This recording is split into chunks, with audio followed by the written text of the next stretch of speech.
Hey, what's up guys, HBFC here for Channel First. It's review time. Yeah, today I'm going to be reviewing DmC.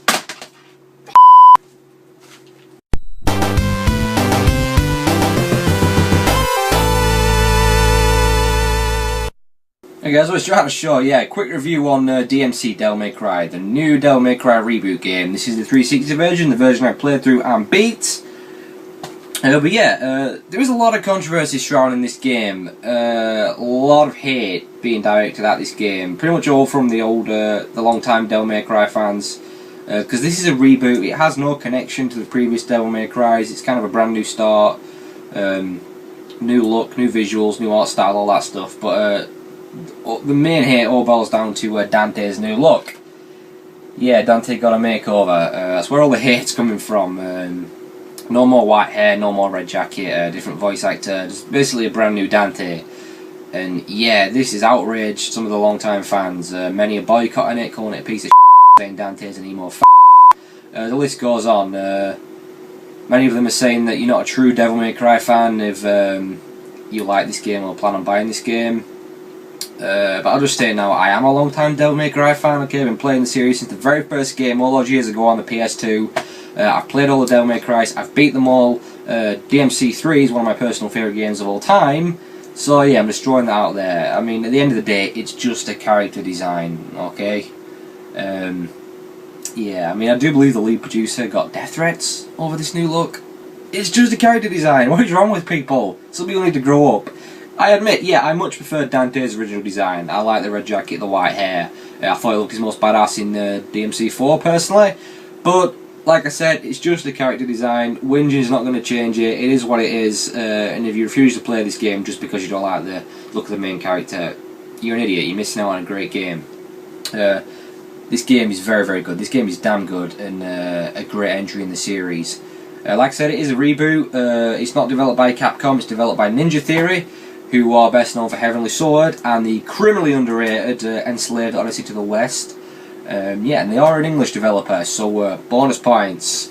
I actually can't think of any other British developers. I don't think they really exist. Codemasters? Are they British? Either way, they're certainly not masters, I'll tell you that. But yeah, new look, new feel to the game, and many, many changes, but I do think the majority of them are for the best. I really do. The visual style is amazing in this game. I love the art direction in this game. I think it's the best it's ever been.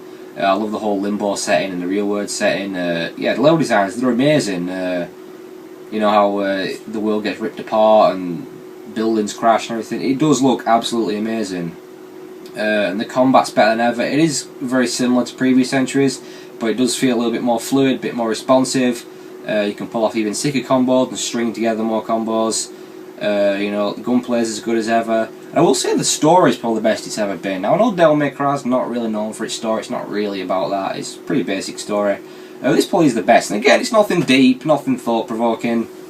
But it's pretty solid. The voice acting's good. Characters are good. Yeah, like I said, many changes for the best. Yeah, it's a ton of fun from start to finish. You've got 20 missions to go at. There's not a dull moment. It really is fun. Some of the monster designs are absolutely amazing. They really are. They're a very good developer, very creative, very good art designers are Ninja Theory. And I was surprised by the length of this game. I honestly expected about 6 to 10 hours at best. I actually clocked in 16 hours, which was a big surprise. And I didn't even go for any of the collectibles. There's a lot of collectibles to get. There's lost souls to find, there's secret keys to unlock secret doors, which give you little bonus missions. Yeah, and imagine if you do go for all those, and some of them are pretty well hidden, you may even clock in a couple more hours. So, yeah, I was pleasantly surprised by its length. I really was. That's what she said. Yeah, and honestly, you will get over Dante's looks. He's not that bad of a character. He's alright.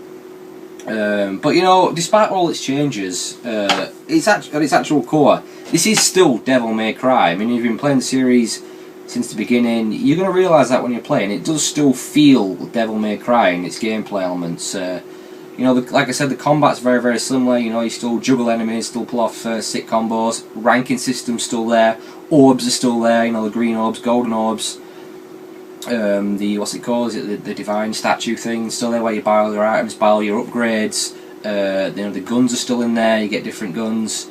The platforming's very similar. In fact, it's probably better than ever. Boss fights are still in there. Still pretty big scaled boss fights. Yeah. It is still Devil May Cry at its core. It's not completely changed despite its new visual style. You know, it's still got little cheesy one-liners. It does take itself a little bit more serious than previous entries, but it's still got its humour in there. Like I said, still cheesy little lines and little bits of funny moments and stuff, and you know, cool over-the-top cutscenes. But yeah, this is a really good game. I will say it's better than Devil May Cry 4, and obviously better than Devil May Cry 2, where that game was it's probably not as good as Devil May Cry 1, or definitely not as good as Devil May Cry 3, but this is still a very solid entry in the series. It really is. You know, like I said, just because you don't like the main character design, honestly, you're going to miss out on playing a great game. It really is. And like I said, I'm a long-time Devil May Cry fan. I mean, the only real negative I can think about is the boss fights aren't quite up to the standards that were set in the original series games. They are still good, don't get me wrong, but I mean, visually they're amazing. They're still very big. I mean, the third boss in particular, visually is pretty mind-blowing. Very creative. One of the most creative, you know, visually bosses I've seen in a long time. But at the core, they are quite simple once you figure out what you're doing. It isn't that hard. Once you do figure it out, they're kind of straightforward, and they are quite easy, to be honest. But yeah, despite that, you know, like I said, they are still fun boss battles. There is only like 4 or 5 of them, but yeah, it's a great game. Great way to kick off 2013. Don't be an idiot and boycott this game just because you don't like the look at Dante. Go play this game. Yeah, I'm going to give this game an 8.5 out of 10. Very good game. Check it out, seriously.